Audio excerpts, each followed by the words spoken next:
Hello, YouTube.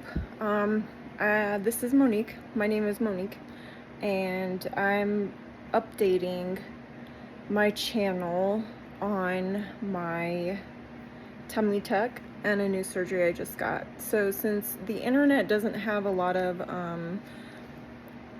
post-op tummy tuck scars after years, I decided to post for that because I want to show what my scar looks like, and then I want to show an additional surgery that I got called hip and flank surgery, which is like my love handles. Right now I'm currently on a fast, and it's been like 5 days now. I really lost count, which is crazy because like I don't know how I lost count, but so I started out 150 and I'm 137 right now, so I'm trying to get down to like 130. I don't know if I could do it, but I'm really trying hard. I feel fine. I have been drinking just black coffee with like sweet and low and diet soda every now and then, and water. That is not like a healthy fast, but I'm doing it for several reasons. Like I just want to shrink my stomach and reset my palate, and I will start doing just water within a day or two. I'll probably do that. It's just been really hard because of I just got really addicted to food, junk food especially, and in order to go on a fast I just had to at least have something. So yeah, that's what I'm currently doing. So I'm gonna show, and this is for my documentation, for myself and for anybody who is looking to get surgery or who has lost weight. If you haven't seen my other video, I used to be 240 pounds, 250 maybe. I documented, I think 240 was the heaviest, but I could have been heavier. I just don't remember because like I went through like doctors notes and stuff like that, and I think the heaviest that I could find was 240. I am 5'4", 5'4.5" sometimes, so yeah, I want to show you my scar. So I got the tummy tuck about 3 or 4 years ago, and then I got hip and flank surgery, which I googled it, or I looked on YouTube, and I couldn't find anybody else that's had that surgery, because I was wanting, before I got it, I wanted to kind of see what it looked like. But no, I don't like my belly button on my tummy tuck, so I'm gonna get it redone. And I'm doing my thighs and thigh lift in December, or yeah, in December. So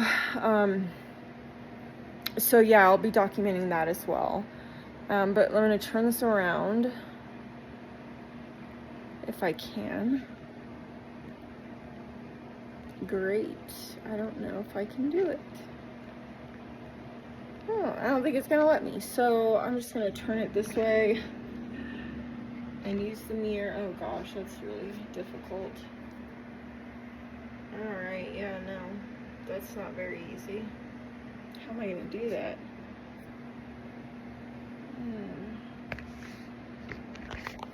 The thing won't turn around and I keep hitting the button. I don't want to re-record this.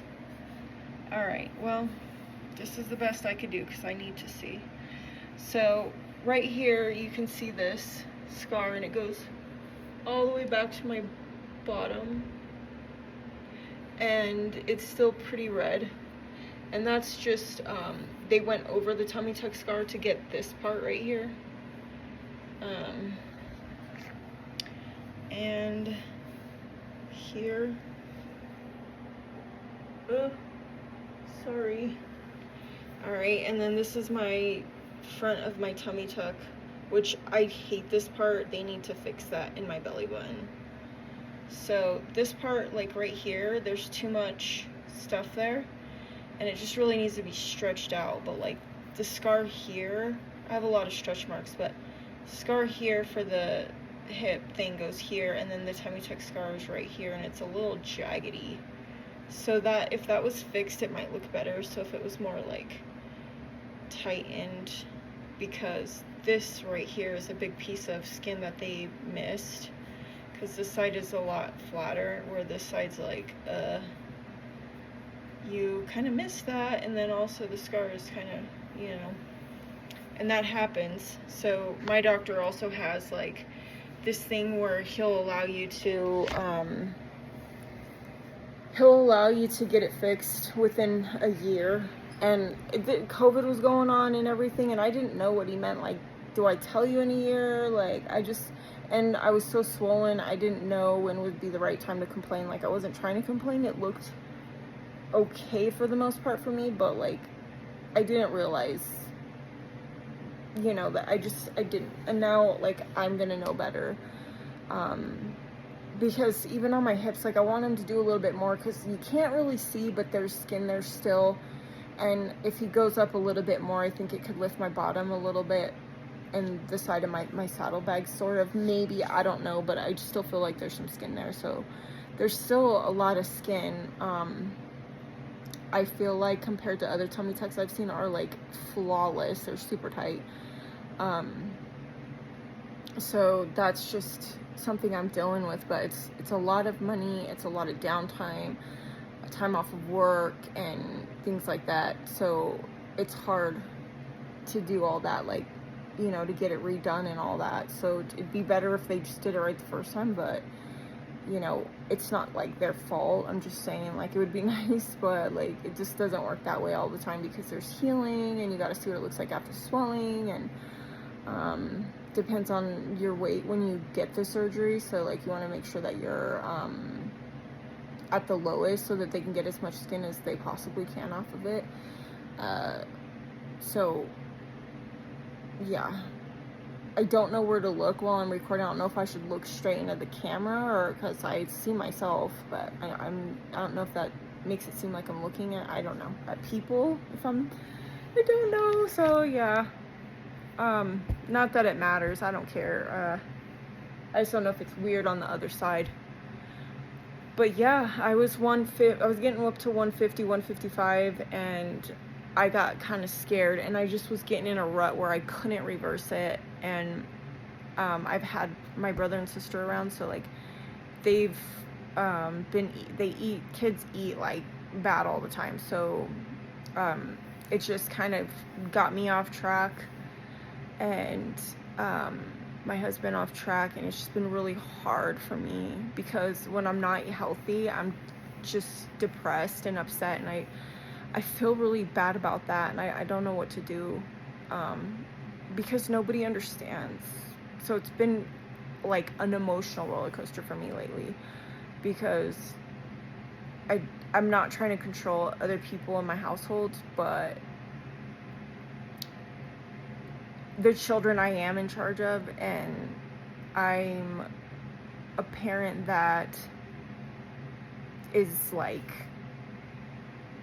not strict, but I like definitely have rules on food and sugar and stuff like that, because everything that we have these days is just full of crap.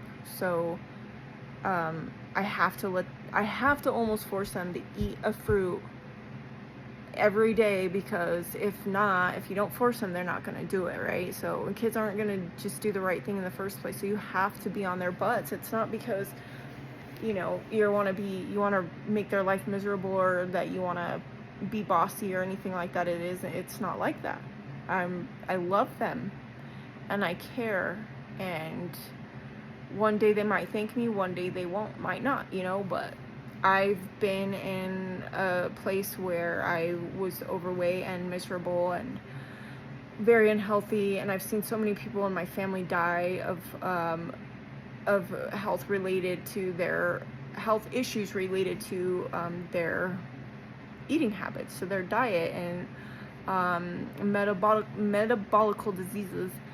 And I just don't know how to communicate that in a nice way, because I do communicate it in a nice way as often as I possibly can, and it's just like doesn't get through, and it hurts me because I love them, and like, you hear the complaining and you hear their suffering, and it's like, it's hard. Like, really hard, and that's why I'm making these videos, because I want to help people. And it's not to judge anybody, but I know the struggle, and it's hard when you're going through that, but it's also it's hard to get out of it. But I will say, because I'm not perfect. Nobody's perfect. So, like, the term yo-yo dieting, like, that's because nothing is, like, really sustainable. I mean, you cannot be perfect on anything. So, okay, yeah, you're gonna find any system flawed, because we are not perfect. We will fall off of whatever system it is, no matter what. And what we just have to do is get back on it and start trying again. So, like, yo-yo dieting to me is just a buzzword that everybody likes to say, and it's like, okay, yeah, you are on it, and then you screw up, but that's because we're just not made to, like, be perfect. So, and food these days is addicting, and like, it's very hard to not want that, because it's so good. Like, I love Oreos, I love Snickers, I love cake, I love ice cream, I love pizza, I love all that stuff. It's so good. Like, how could you not? So, like, you can't just completely cut yourself off, but you have to know that it's not healthy. So you just eat it sometimes, but then you have to get back on track. And sometimes, like I have recently, just got stuck in a rut, and I couldn't get out of it, and I was so upset with myself, and I just was angry with everything and everybody, and I'm really, really trying to get back on track, because I'm totally sick of it. I'm totally done of being upset. I'm done. I'm gonna just tough it out. Like, I was going to fast until I was, like, at 140, where I was, like, ideal, but I'm like, no, because I know I'm after my fast, like, I'm not gonna eat unhealthy food. I'm gonna break my fast with healthy food, broth first, and then some healthy light food, light fruits for, like, the next week. So, like, I'm not going to, like, go to junk food right away at all, by any means. I'm gonna avoid all that, but I know I'm gonna gain a little bit of weight. Where I want to be is in the 130s, like 133 max, maybe, and, like, if I get down to 130, I know I'm gonna gain a couple pounds, so then I'll just kind of be able to maintain that weight from there. So I want to go a little bit under where I want to be, that way I'm not staying stressed out, because I have a certain eating issue, and I can't explain it right now. It's another video. I would love to talk about it, because I want to help somebody, because there's absolutely almost nothing out there on this. But I did find one person that did talk about it, and when I find his name, I totally forgot what it was. I want to say Kevin, but I don't know, and that doesn't even help, because that's not the name of his channel. I don't know, but when I do find out, I would like to talk more about it. But, like, it's like an eating disorder thing, and like, if I don't get where I want to get with my weight, like, I can go back to that, and that's terrible. And I know so many people out there struggle with eating issues because of the way our food is made in America. So, like, I want to help whoever I can with my story and just my experience with food, and my family's experience with food. Like, we love food, and that's normal for anybody, and you just have to, like the Bible says, to fast, and you do it for God, because when you're eating unhealthy, you really stray from God, like, in the way of your attitude and your habits. You start to get lazy. You're not confident. You don't want to go places. Just so many issues come from that. Not just one, but many, many, many issues come from not eating properly, and it does take you away from God and other things. So my hair is so thin, it just breaks right off. You could see that I lose so much hair, and I don't even know how that happens. But if anybody knows anything about thin hair, my hair is so fine and it's terrible. Yeah, but yeah, that's my story. I want to get into more about my other issues, but just for now, I wanted to give an update on my tummy tuck. My next surgery with my thigh lift, I will be posting on that. And anything else that I can think of when I have time to post about food related topics, like eating healthy tips or whatever. Like I've lost the weight and I've kept it off for like, oh gosh, if I'm 38 now. 38. I would say like 9 or 10 years now. So I've really maintained my weight loss, and it's crazy because I've watched Biggest Loser and I've seen how they say that these people gain the weight back, and I just don't see how that happens, that they could go back completely, like back to that. Like I don't see it, because the way I lost my weight wasn't the healthiest way. And things that happened after it weren't healthy either. I lost my gallbladder, so I cut fat out completely, but I never went back, thank God. So like, it's just weird to me how they try to say that it was the Biggest Loser's fault. I think these people were in it for other reasons other than just losing weight. Maybe, I mean, obviously they wanted to, and they wanted to have their health back and their life back, but I think that something was keeping them from staying down with their weight loss, because they didn't maybe take on the new them, or they didn't set up their personal lives to kind of accommodate the new person that they are. So like maybe their family just kind of, because sometimes, like, and I've experienced this when we're with our families and they're like, come on, and you know, it's not going to kill you. This is like the classic word that somebody in my family says all the time. It's not going to kill you. And it will kill you, because as much as I love this family member, they are suffering with diet related illnesses, and I fear for them and their health and their life all the time. But that still, to this day, that is one of their favorite sayings, and it upsets me so much because I love them and I wish they would get that out of their vocabulary. But they say it won't kill you, but it will. And like, with that thinking, like, that's like, just, it's terrible.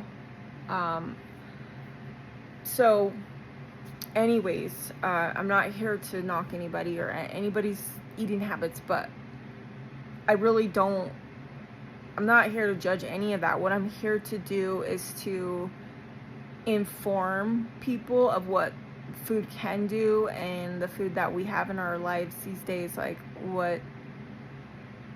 how harmful it really can be, and that it is to our health, and that we have to be really careful with eating too much of it. Like, you really need to stay away from the processed food, because there's stuff added to it that is not meant for human consumption, to be honest. We need to be eating the stuff that God made: fruits, vegetables, animals were made for people to eat, things like that. So I'm not saying to not ever eat those things. It's just, you got to be really careful, because you're putting stuff in your body that's not really meant to be put into your body. So got to be careful with that and just have discernment. But anyways, I think this video is long enough. Thanks for listening, and I really hope that whatever I've said, something in there has helped somebody. So I will see you guys again later. Bye.